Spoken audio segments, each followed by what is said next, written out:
Hey, I'm Shane. In this video, I'm going to do an overview of the exotic sniper rifle called Patience in Time in Destiny. In this video, I'll talk about the stats of the weapon, look at the skill tree, and talk about the pros and cons of using this weapon side by side, and I'll briefly talk about how I use the gun as well. This is a normal exotic though, so you get it from Xur or by random chance. So if you're going to buy it from Xur, I recommend right away that you probably should buy this weapon because it has no particularly useful thing about it, but it's just overall really good, and if you want to level it up, it becomes better. So I recommend getting it. The looks of the sniper is pretty snipery. By that I mean that it looks like a sniper. It's what you expect when you think of a stereotypical sniper. Nothing flashy about it. Perhaps the mesh that covers the scope is pretty unique, but I wouldn't say it makes it stand out. So overall, the sniper isn't very remarkable in the looks department, but it's not a bad thing. This gun also has a very noticeable sound to the shots, which sound like a kind of silenced weapon, and it's kind of, again, a whole sneaky vibe that you get with it. Headshots with this weapon are super satisfying. The Patience in Time falls into the faster rate of fire and high stability sniper rifles. It has lower impact, but you can still kill someone in 2 shots. It deals arc damage, which makes the sniper kind of useful. However, it has to run against the Thunderlord for that exotic slot, and really the Thunderlord's better. Unless you don't have the Thunderlord, I'd use Patience in Time. What makes this sniper stand out is its stability, which is possibly to be maxed out. So regardless of if you actually land your first shot or not, this gun is very forgiving. So if you have steady aim, you can get 2 shots on a target very easily without needing to get a headshot. You can just kill them. The first 3 upgrades are the different recoils, and I'll compare those side by side later in the video. The next upgrade you unlock is a third eye perk. Typically you'd find this perk on a primary weapon, but it allows you to have your radar up when you aim down sights. This obviously is geared towards PvP, as situational awareness is key, and undoubtedly it will save your life once or twice. However, I don't recommend staying down sights and camping with this weapon because it lends itself best for aggressive play almost, because you can know when you're going to be flanked in enemy territory. There are 3 options that are very appealing up next. First you have custom optics, then field scout, and then lastly fitted stock. Having custom optics though is probably the best choice in my opinion because it reduces your zoom just slightly.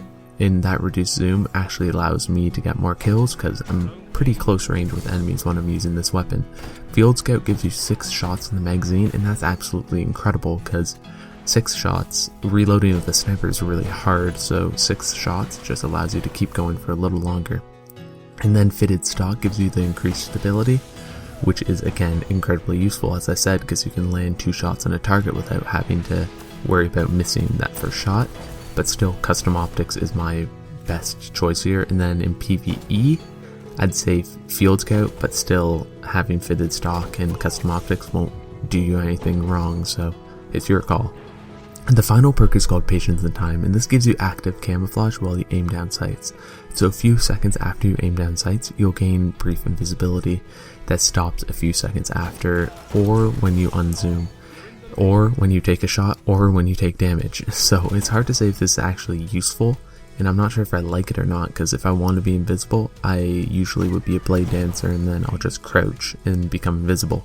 However, this is still useful because it takes you off radar while you're aiming down sights, but it's not going to trick anyone, I think, because you still have the big red dot that comes down from when you're aiming down a sniper scope.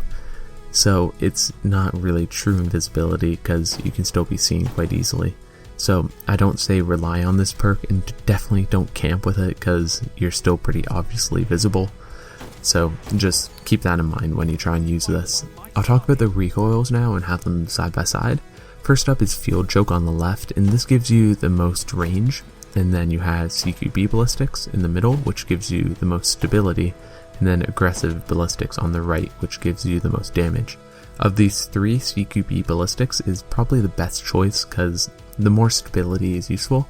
More damage won't really do a significant change to how much damage you put out. You're still going to need to kill people with 2 shots. It's not going to be a 1 shot ever. So it's kind of useless, and then having the increased range is even more useless because you don't need more range with this gun. It already has pretty much the maxed out range.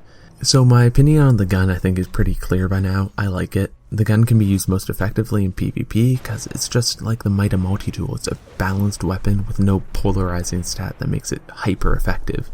it's just useful in all situations, and I like that in a weapon. It's reliable and get the job done. In PvE, you'll be better off with a different exotic, but this is still a solid weapon if you want to use it.